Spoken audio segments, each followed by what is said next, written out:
My name is Shiksha, Arora. Welcome back to Spotlight. I was having a conversation with Miss Tourism Africa, Noni Kariuki, and she was introducing herself, telling us a bit more about who Noni Kariuki is. Let's go.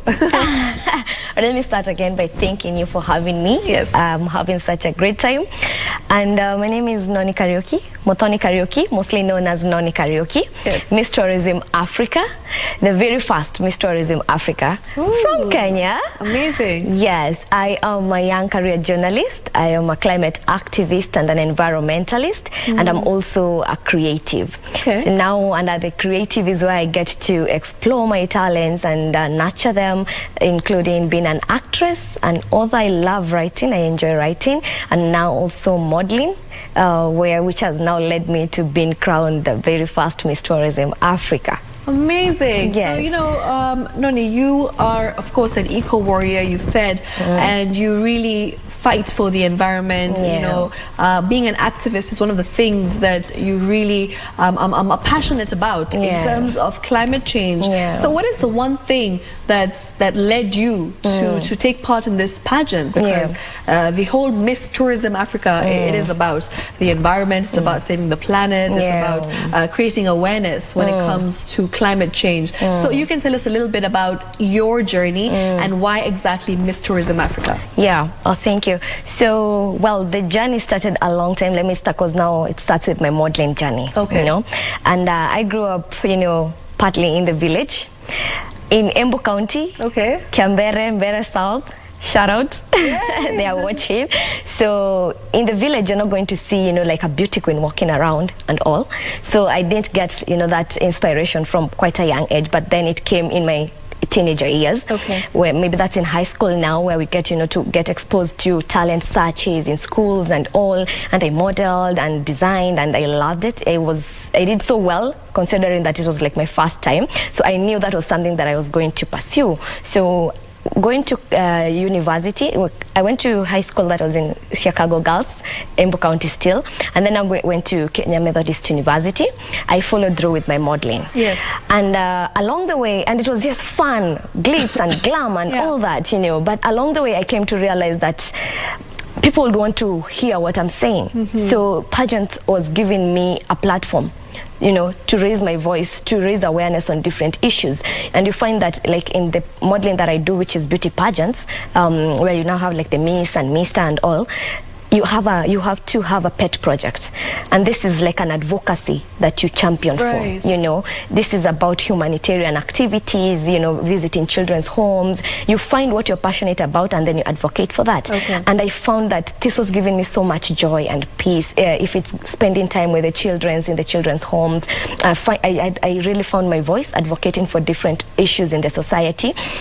But there's one that was really growing in me, and that was for the environment. Yes. And this also was influenced by where I grew up. You know, my community is like a rural community in a semi-arid area, I'd say. And so, you know, these communities, marginalized communities, they face economic, political, climate, environmental injustices. It's just, they don't have like access to most of these things, you know. And so for a long time, I really wanted to, you know, see change. You know, like I hope our place becomes like a certain place. But I didn't see that change. It didn't come. So the leaders were not doing what they were supposed to do, and I realized that I had to be the change. So I found my voice and I started advocating, you know, for the environment, just telling my community we can actually do it ourselves. We don't have to wait for the government to come with, you know, if it's relief food or such things. Stop cutting down trees for this and this, instead plant trees, you know, such things. So that's how my love came in, and I found that I had so much power with my voice. And so I went ahead to use my voice to raise awareness on different issues. This led up now, you know, to me participating in different beauty pageants. Miss Tourism Kenya Embu County, then went ahead and became Miss Earth Kenya, and then later on now I was appointed to go and represent Kenya in Nigeria for Miss Tourism Africa. Amazing, amazing. Yeah. What a journey. Yes, so it was quite an interesting journey for you. It was very interesting, beautiful, worth it. A lot of no's along the way, which is totally worth it, because that's what makes you. And now I got to live, I'm living my dream I'm nurturing my talents, and I'm still making an impact, you know. At the same time. At the so same it's a win-win for you as well. It is a win-win. You're doing what you're passionate about, and also what you know you're good at. Exactly. Right. So modeling is something that you're good at, and then also now you're very passionate about the environment, about the climate change impact that you can make, of course. Now let's talk about climate change, because it's something that we keep hearing over and over again. Everyone keeps saying, you know, we are going through serious climate change, and we've seen it ourselves, because like if you look at the weather right now, right, we're supposed to be having full-time sun. It's supposed to be our so-called summer. December and January, but December and January has been extremely cold. You know, we've got times when the sun has not been out for a long period of time, and then of course you have this slight days where things are good, the sun is out. So yes, we see it, and of course we are experiencing climate change. But what are some of the issues exactly when it comes to climate change? Just recently we talked about a story where Wajir County is experiencing the most dry January that it has experienced in a very long time. The dry spell has reached a point where people are dying of starvation. The drought is very, very critical right now. So what is something that you think needs to be done in terms of the government, and in terms of what exactly do we need to do for long-term effects, not just short-term solutions? So what is some of the things that you feel we're not doing as Kenya, for instance? So we are in a climate emergency. We are facing a climate crisis, and sadly most people don't think it's that important, you know, where you have to like tell them this is what is happening, you know, you have to show them, but something we have climate deniers, you know, which is very sad, because it is not complicated. You just look around you, people are dying. You look around you, wildlife is dying. That is exactly what the climate crisis is. And you know what, as being in this space of climate and all, there's been jargons and all these hard you know, words used, which you find it means when we say, when, for example, you go down to the community and tell them we need to mitigate, we need to find adaptation, they are like, what are you talking about? Just simplify it for us. Just tell them we need to find something that's a bit sustainable, you know. Don't just tell them cut down trees, because don't just tell them don't cut down trees, you know. Because I've been in a situation where you tell them don't practice deforestation. I mean, it does this and this and this, we don't have rain and all, and then they'll ask you, what will I feed my family? And looking at it, I'm like, oh wow, I actually didn't come with food to give them. So they're not doing it for fun, you know. They're doing it because they have no other option. They have no other option, you know. And that's why I say we keep on singing this song, but we're not looking at different ways of solving the problem. So we can't expect different solutions, you know. And I keep saying it looks like a far-fetched dream even for people in the community, telling them this drought will come to an end, or we can find this and this and this and this. Like the COPs, you know, for example, we find that people travel and all that, you know, to go and discuss. But we're not including these people who are really affected by the climate. So how are we discussing the problem with the minority of the people in that meeting on the table, and the majority do not know what you're talking about? You get 100%. Let's go down to my community, bring the COP down to my community. We have lots of space. Come, let's do a COP there. Let's see how many jets will fly in there. They won't relate, you know. But we have to get down to the root cause. Go and interact with the most affected people and areas. Walk with that woman for kilometers looking for water under the scorching sun. And then maybe you will see that this is urgent, that it's really happening. It's not just something we're just saying for fancy words and things like that. It's a matter of life and death, you know. So what we have to do is, like, let's really put ourselves in the shoes. It's not a game, you know. And yes, there's a lot of money coming in on that line, and people are like taking advantage of that. But please, we are human. Let's not use that value, which is what will save us, that humanity, you know. Like, look at that community that is starving, and don't just take advantage of them, like take a tender, go and do this and this. Do it because of the humanity in you, you know. Exactly. Yeah. So let us look at long-term solutions. Absolutely. You know, let's not look at short-term, not just plant trees. We will plant and then we will leave them there. Who will take care of them? Yes. In the next 2 years, are they going to be there? So let us look at growing trees. We plant trees, we follow them up and look at the next 2 years. Maybe we planted fruit trees, for example, for these communities. We are encouraging planting of fruit trees. Why? It will give us the tree and the fruit. And the fruits, which is food for them. Yes. You get. So let us look at it with more solutions, let's power more sustainable solutions, you know, not just short term, long term, right. you know. And then you find that it's not just our planet. We have the wildlife. They are dying also. You know, humans, we feel so entitled. We are actually encroaching their space. 100%. And there always has been the conflict between humans and wildlife. Exactly. And we are seeing that in Kenya. Exactly. You know, even the recent case of the SGR passing across the national park, there was huge debate about that. Yes. There was a lot that was said. There was not much that was done at the same time. But, you know, I feel like conversations like this lead you to actually think about the impact that you have. Exactly. Even your carbon footprint as a human being. There is so much that you can do to kind of minimize the damage that you have on the planet. Maybe you can tell us a few things that anybody who's watching right now can do so that they have a lesser negative impact on climate change and the environment. Absolutely. So now my advocacy, also with now the tourism, and then now with my love for environment and the championing for the climate, is ecotourism. Yes. So ecotourism is traveling sustainably, while improving the well-being of the local people and conserving the environment. So when you talk about traveling sustainably, what exactly does that mean? Does that mean that don't book a flight and go to another country? Because I'm going to do that tomorrow and I feel very guilty. So maybe if you can educate me on traveling sustainably. Yeah. So I have a formula that I follow. That's 5 R's, you know. First is rethink. Reduce. Reuse, recycle, and respect Mother Earth. You know, so the first step is rethinking, and this changes everything. You know, really sit down and ask yourself, is it necessary, you know, buying that new dress? Is it necessary? Because if you follow it, it has a trail of pollution. 100%. You get every little thing you do.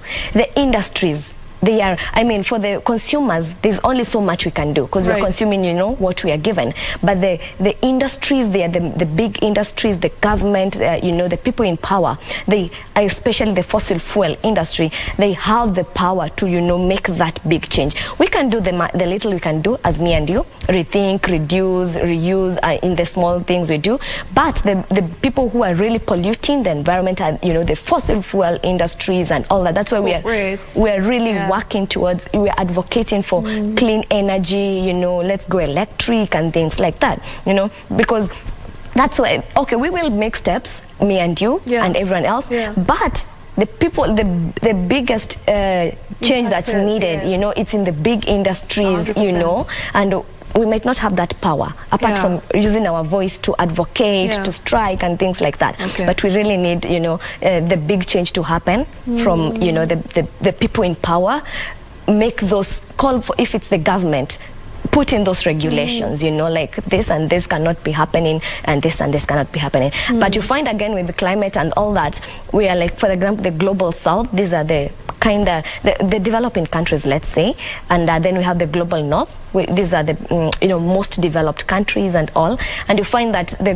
global north pollutes more, you know, but the global south suffers more. You get.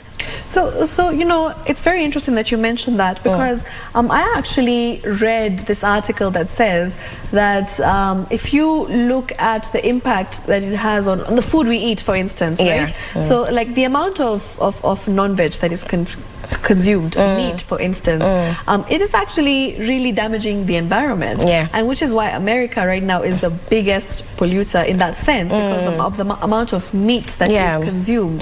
So do you think there'll be a time when all of us are going to be told that if you're not vegetarian, if you're not vegan, you're gonna die? Not you won't die, but maybe your grandkids or your great grandkids will not have a future where they'll actually be able to see life, and they'll be able to access water the way we are accessing water. Maybe you can tell us a bit about the impact of eating and, you know, eating habits, how it actually changes the ecosystem and the environment. Yeah, as I said, everything we do has an impact, you know. And then personally, what you do can contribute. You might have a bigger, you know, a higher carbon footprint, and you might have a lower carbon footprint and things like that. And yes, how we eat, how we consume our food goes a long way to impact, you know, how we are going to live in the next few years. Exactly, because you find like the water problem we have right now 100% was not there. It was not this the days of our forefathers. Exactly, it wasn't this bad, you know, but the levels are going down, you know, the levels are going down at a very high rate, you know. Even now this affects agriculture, very hard hit, you know, by like Africa, we should be, this is a food basket basically. 100%. Why is it that we are struggling with water? Exactly. Why we shouldn't even be getting relief food from countries that were like desert, like you know. So we really need to check on that, how we consume and how it really goes ahead to affect. And everything we do, it's about living the planet better than we found it. You know, and we are part of the ecosystem. 100%. We are part of the ecosystem. Our behavior affects the plants, the forest. Our behavior affects even the animals and the wildlife. So whatever we do, even how you consume your food, and that we should really check, not saying that everyone should go, you know, vegetarian or something like that, but we can really check. If you really come to, like, every time maybe you're even eating food, you can think about, you know, the chain all the way down. Yeah, the food chain. Exactly. Okay. You know, like when you're eating a mango, you think about, I don't know how many people have done it. Think about all the way down from the person you bought it from, maybe the local woman, down to the person who planted that tree. Yeah. You get to appreciate life so much, and it even helps you.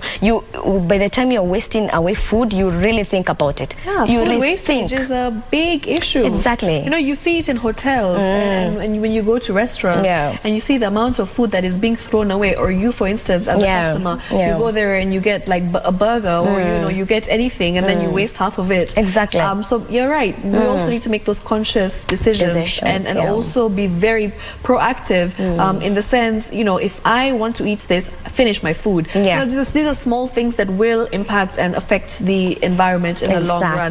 Let's talk about the youth and the impact the youth has. You know, we are the game changers. They call themselves Gen Z. You are a millennial, but you know, the Gen Z right now are the ones that are moving the world in terms of decision making, in terms of the power that they hold. What advice do you think you would like to give Africans, of course, and millennials and Gen Z in Africa on how to react and how to make an impact on making the environment better? Yeah. So as I said, it's never complicated. That's just an excuse, you know. And most of the Gen Z, if we start talking about climate, they'll switch off. 100%. Like, please. Okay, this was even a problem maybe with the older generation. They would say that's a white people problem issue. It's not for us here in Africa. You get. And then we are the most affected. We are the ones who are getting relief food and things like that. The same happening with the Gen Z, like thinking, what are you talking about? How can I even help? What is that, you know? Which for me now, I've taken it also now having done journalism, I break down. Because and I love telling stories, and I have to break this down to make it understandable, to use the local language. If it's about you make a reel, planting trees, making it fun, finding creative ways to show the youth how to pass on the message. Exactly, to pass on the message. Because if you start now talking about the complicated stuff, they won't relate, you know, and then this is our problem, and they will be the most affected generation, you know, because you know the older people, they'll die maybe away and all, but we'll be left with a planet that's, you know, bad. So we have to be very responsible, you know. So, and then now I have found that, as I said, that we have power in our voice. We command a following on social media and things like that, but what are we telling people? It can be a very powerful platform to just tell people, guys, today we are doing a tree planting, or today we are collecting, doing a cleanup in the estate or wherever, you know. Just look around you. Okay. As a young person, Okay. there's always going to be something you can change. Okay. Even in a very small way. Professor Wangari Maathai is Yeah. my role model. I love Yeah. her. She told us that it's the little things that we do as citizens that will make a difference. Don't wait to be part of a big organization Yes, so that yes. you say you are part of change. Yes. It's the little one that you do. Yeah. What you do, what I do, or Makes a someone else, big impact. it makes a big impact. All right. So wherever you find yourself, in Yeah. whatever space, wherever you find yourself, make a difference. Use your platform, you know. And I'm very happy now that we have even goodwill from the people in leadership to Yes. help the youth, to Yes. support the youth. You know, I would also like maybe thank Miss Tourism Kenya for this platform. Yeah. Because it has taken me all the way to go and represent my country. Yes. And it's something that we do maybe yearly as pageants and all. And so with more support, but since like the economic crisis and things Yes. like that, we have not been able to do, you know, Yes. such. So if we had more support, like from the government Yeah. and, you know, so that we're able to run this, if it's this shows yearly, Yeah. we will be able to empower more young people Yeah. and nurture more talents, you know. Amazing, amazing. Nurture more talents. I love it. I would love to thank like my governor from Yeah. Embu County, Her Excellency Honorable Cecily Mbarire, Yes. and the Deputy Honorable Justice Kenywa, who supported me in this journey also in Miss Tourism Amazing, Kenya amazing. and Africa. So you find that with the right support, the young people You can go a long way. Go a long way, and That's a really good message, actually. Exactly. I feel like that's a really positive note to end it with, and I thank you so much for being here and just sharing your voice, and of Yeah. course telling us about your cause, a project that you're very passionate about, which is the environment through Miss Tourism. And I hope that this 1 year you can make a big difference, you know, and empower the youth as well to Yeah. actually go out there and also use their voices in turn to do what they can, Yeah. even if it's a little, you know, decision that they make. For Yeah, instance, yeah. switch off the lights when Exactly. you're not moving, Yeah. turn the tap off. I Yeah. mean, you know, use less electricity, use less water. So I feel like we all can do our bit. So thank you so much for being here. I Thank you. thoroughly had a great time, Thank Noni. you. Once again, good luck. yeah, maybe And before we end, Yes. I would really say thank you again for having me. Thank you, thank you. And maybe you can allow me to say thank you to a few more people. I actually have to go because Okay, my okay. director is saying All time is right. up. Okay. But you know, next time, don't worry, we can Okay. definitely catch up, and I know that we'll definitely have another time, and we'll have a more you know, in-depth discussion. Thank you. All right. Thank you. Thank you so much for being here, Noni. And that's it from us right here on Easy Friday. That was tonight's Spotlight. We'll do this again, same time, same place, KBC Channel 1. For now, it's time for some music, some vibes, and Friday Fever with Cole Jacks, who will be playing some disco funk. Cole Jacks, take it away. Good night. Shiksha Arora signing out.